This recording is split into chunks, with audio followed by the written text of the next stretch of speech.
السلام علیکم ورحمۃ اللہ وبرکاتہ۔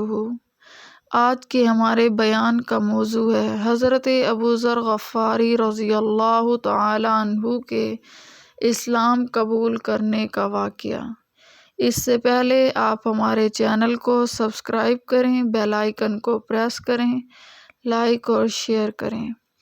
نحمدہ ونصلی علی رسولہ الکریم، اما بعد، فاعوذ باللہ من الشیطان الرجیم، بسم اللہ الرحمن الرحیم۔ حضرت ابوذر غفاری رضی اللہ تعالی عنہ مشہور صحابی ہیں جو بعد میں بڑے زاہدوں اور بڑے علماء میں سے ہوئے۔ حضرت علی کرم اللہ وجہہ کا ارشاد ہے کہ ابوذر ایسے علم کو حاصل کیے ہوئے ہیں جس سے لوگ عاجز ہیں، مگر انہوں نے اس کو محفوظ کر رکھا ہے۔ جب ان کو رسول اللہ صلی اللہ علیہ وسلم کی نبوت کی پہل خبر پہنچی تو انہوں نے اپنے بھائی کو حالات کی تحقیق کے واسطے مکہ مکرمہ بھیجا کہ جو شخص یہ دعویٰ کرتا ہے کہ میرے پاس وحی آتی ہے اور آسمان کی خبریں آتی ہیں، اس کے حالات معلوم کریں اور اس کے کلام کو غور سے سنیں۔ وہ مکہ مکرمہ آئے اور حالات معلوم کرنے کے بعد اپنے بھائی سے جا کر کہا کہ میں نے ان کو اچھی عادتوں اور عمدہ اخلاق کا حکم کرتے دیکھا ہے، اور ایک ایسا کلام سنا جو نہ شعر ہے نہ کاہنوں کا کلام ہے۔ حضرت ابوذر غفاری کی اس مجمل بات سے تشفیع نہ ہوئی تو خود سامان سفر کیا اور مکہ مکرمہ پہنچے اور سیدھے مسجد حرام میں آ گئے۔ رسول اللہ صلی اللہ علیہ وسلم کو پہچانتے نہیں تھے اور کسی سے پوچھنا مصلحت کے خلاف سمجھا۔ شام تک اسی حال میں رہے۔ شام کو حضرت علی کرم اللہ وجہہ نے دیکھا کہ ایک پردیسی مسافر ہے۔ مسافروں کی، غریبوں کی، پردیسیوں کی خبر گیری، ان کی ضرورتوں کا پورا کرنا ان حضرات کی گھٹی میں پڑا ہوا تھا، اس لیے ان کو اپنے گھر لے آئے، میزبانی فرمائی، لیکن اس کے پوچھنے کی کچھ ضرورت نہ سمجھی کہ کون ہو، کیوں آئے ہو۔ مسافر نے بھی کچھ ظاہر نہ کیا۔ صبح کو پھر مسجد میں گئے اور دن بھر اسی حال میں گزرا کہ خود پتہ نہ چلا اور دریافت کسی سے کیا نہیں۔ غالباً اس کی وجہ یہ ہوگی کہ رسول اللہ صلی اللہ علیہ وسلم کے ساتھ دشمنی کے قصے بہت مشہور تھے۔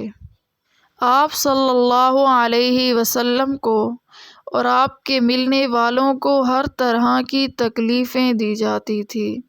ان کو خیال ہوا کہ صحیح حال معلوم نہ ہوگا اور بدگمانی کی وجہ سے مفت کی تکلیف علیحدہ رہی۔ دوسرے دن شام کو بھی حضرت علی رضی اللہ تعالی عنہ کو خیال ہوا کہ پردیسی مسافر ہے، بظاہر جس غرض کے لیے آیا ہے وہ پوری نہیں ہوئی، اسی لیے پھر اپنے گھر لے گئے اور رات کو کھلایا سلایا، مگر پوچھنے کی اس رات بھی نوبت نہیں آئی۔ تیسری رات کو پھر یہی صورت ہوئی تو حضرت علی رضی اللہ تعالی عنہ نے دریافت کیا کہ تم کس کام سے آئے ہو، کیا عرض ہے؟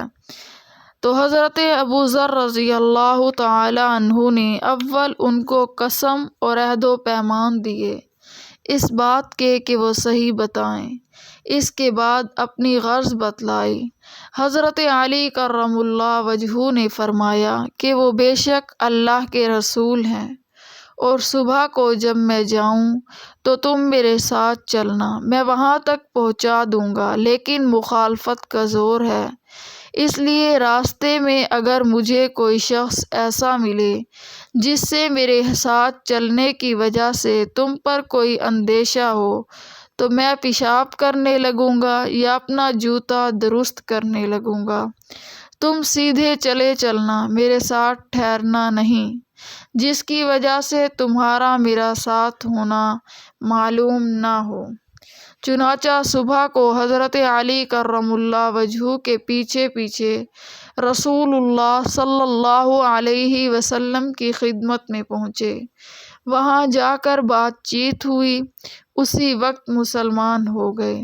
رسول اللہ صلی اللہ علیہ وسلم نے ان کی تکلیف کے خیال سے فرمایا کہ اپنے اسلام کو ابھی ظاہر نہ کرنا، چپکے سے اپنی قوم میں چلے جاؤ، جب ہمارا غلبہ ہو جائے اس وقت چلے آنا۔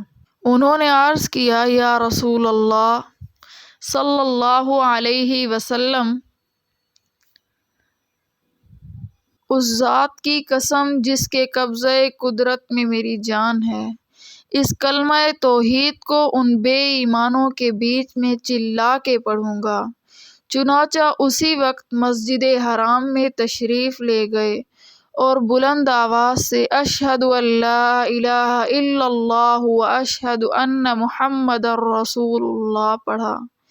پھر کیا تھا، چاروں طرف سے لوگ اٹھے اور اس قدر مارا کہ زخمی کر دیا، مرنے کے قریب ہو گئے۔ رسول اللہ صلی اللہ علیہ وسلم کے چچا حضرت عباس رضی اللہ تعالی عنہ، جو اس وقت تک مسلمان بھی نہیں ہوئے تھے، ان کے اوپر بچانے کے لیے لیٹ گئے اور لوگوں سے کہا کہ کیا ظلم کرتے ہو؟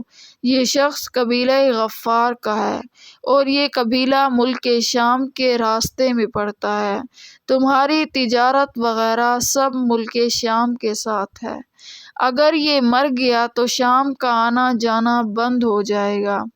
اس پر ان لوگوں کو بھی خیال ہوا کہ ملک شام سے ساری ضرورتیں پوری ہوتی ہیں، وہاں کا راستہ بند ہو جانا مصیبت ہے، اس لیے ان کو چھوڑ دیا۔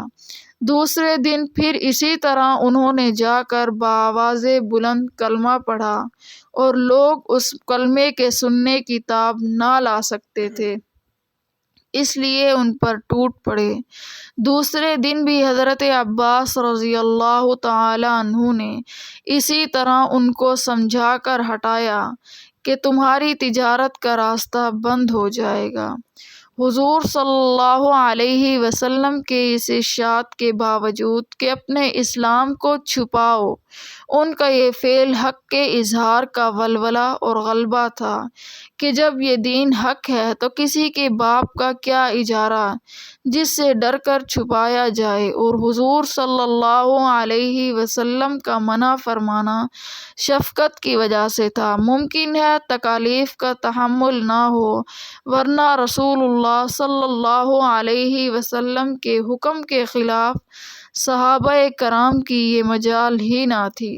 چونکہ رسول اللہ صلی اللہ علیہ وسلم خود ہی دین کے پھیلانے میں ہر قسم کی تکلیفیں برداشت فرما رہے تھے، اسی لیے حضرت ابوذر غفاری نے سہولت پر عمل کے بجائے رسول اللہ صلی اللہ علیہ وسلم کی اتباع کو ترجیح دی۔ یہی ایک چیز تھی جس کی وجہ سے ہر قسم کی ترقی دینی و دنیاوی صحابہ کرام رضوان اللہ علیہم اجمعین کے قدم چوم رہی تھی اور ہر میدان ان کے قبضے میں تھا کہ جو شخص بھی ایک مرتبہ کلمہ شہادت پڑھ کر اسلام کے جھنڈے کے نیچے آ جاتا تھا، بڑی سی بڑی قوت بھی اس کو روک نہ سکتی تھی اور نہ بڑے سے بڑا ظلم اس کو دین کی اشاعت سے ہٹا سکتا تھا۔ سبحان اللہ، وآخر دعوانا ان الحمد للہ رب العالمین۔